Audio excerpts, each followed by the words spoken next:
Hello everyone, good afternoon. So update ko lang po dito no, yung mga bagong pasok sa ating YouTube channel. So dito sa Zuko natin guys is ang update po natin today ay meron na tayong taxes dito na babayaran doon sa withdrawal natin.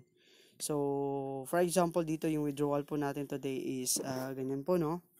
So pag open po ng app, ito na yung bubungad sa iyo dito yung reminder po natin. So, ito na po siya. Then, pag once na nag-conduct po tayo dito ng withdrawal, hindi na po tayo dito makaka-withdraw since kailangan po natin bayaran dito yung $38 natin. So, dito na part, for example, dito is punta tayo sa ZBS natin. Then, i-out po natin dito yung ZBS natin. No? For example, dito is tawag dito. Okay, so nag-sell tayo kanina ng ZBS natin. Then, na-cancel po natin siya. Okay. So, dito na part is, papakita ko sa inyo dito kung magwi-withdraw tayo is, tawag dito. Kung magkano nga ba talaga yung bayaran natin. For example, itong 249. So, ito ditong ZBS natin is i-sell po natin siya. For example, dito, iwanan po natin siya ng 20 kasi 21 yung sell natin. So, dito sa withdrawal natin, pakita ko sa inyo dito guys kung ano to. So, meron tayo ditong 309. So, for example, dito i-withdraw natin dito, 309. Then, tingnan natin dito kung magkano yung taxes niya. So, sinabi ko na sa group kanina regarding dito sa investment, pag once na ito yung lumabas, wag na wag po kayo dito mag-deposits, no? For example, dito is, meron po ditong 38 na ZBS. So, binaba po nila yung taxes po natin. Kanina, yung taxes ko po dito sa out of 100 plus na i-withdraw natin is umabot po siya ng 900. Then today, yung i-withdraw po natin is 136 pero yung nabasa yan sa total assets niya is $38.34 lang yung ZBS natin. So meaning po dito is lumilikom po talaga siya ng pera, no? Kasi yung 300 po natin, pag once na nagbayad po tayo niyan lahat out of 1,000 members, so makakalikom pa sila ulit ng another 300,000, no? Kung tawag dito, kung i-avail natin ng lahat.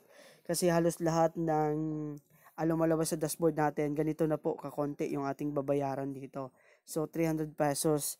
So, wala namang doubt na kung magbabayad tayo ng ganyan. Pero kapag kung lahat po tayo nagbayad, ibig sabihin, mas makakaipon po sila ng mas malaki.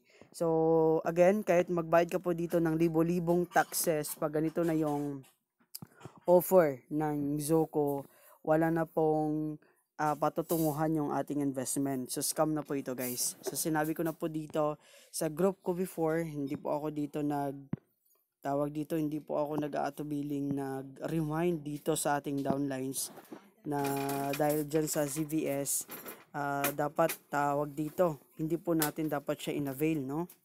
So, ngayon, nag-iingay po yung group natin regarding dito sa kanilang mga hinaing sa ating Zoco Cloud Mining Investment. Dahil yung iba dito, especially yung mga bago, is naka-avail po ng airdrop.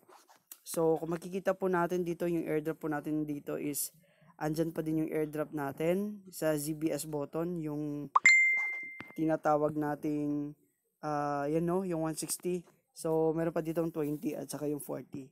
So, lahat po kasi dito ng tawag dito ng member natin ng mga bago is in-avail po lahat ng airdrop. So, ibig sabihin, doon pa lang is nakaipon na or nakakuta ng Zoco para sa kanilang pag-exit. So, meaning to say, again, kahit na magbayad ka po dito ng tax, wala pong withdrawal na mangyayari po dito. Kaya, doon sa mga investors ng Zoco, so, isa lang yung masasabi ko, wala na po yung platform natin. Hindi na po tayo makaka-payout dito. Then, much better na tanggapin na lang natin or let's move on, no? Kung ano yung another tawag dito. Kung ano yung ang magagawa natin para sa sarili natin kasi may mga bago tayo dito na nag-avail ng napakaraming promo. So, alam ko na masakit sa part ninyo na first time nyo pa lang din ganito nangyayari. So sa team ko, pag once nakasali kayo sa team ko doon, sa group natin dito sa Facebook, always ko yan ina-announce pag once na may promo po tayo, wag po ninyong i-avail, no?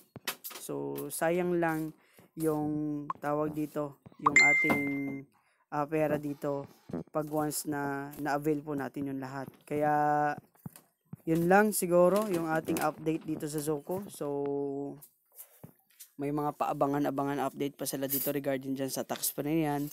Pero in short, wala na talaga yung ating investment. Talagang maybe bukas or mamayang alas 5 ng hapon or kinabukasan nito or alas 12 mamaya ng gabi, hindi na natin ma-access yung site or even siguro bukas mga 2 to 3 days ang limit natin dito para ma-observe natin na yung Zoco natin ay unti-unti nang hindi siya ma-open or magiging error na yung command ng ating investment dito.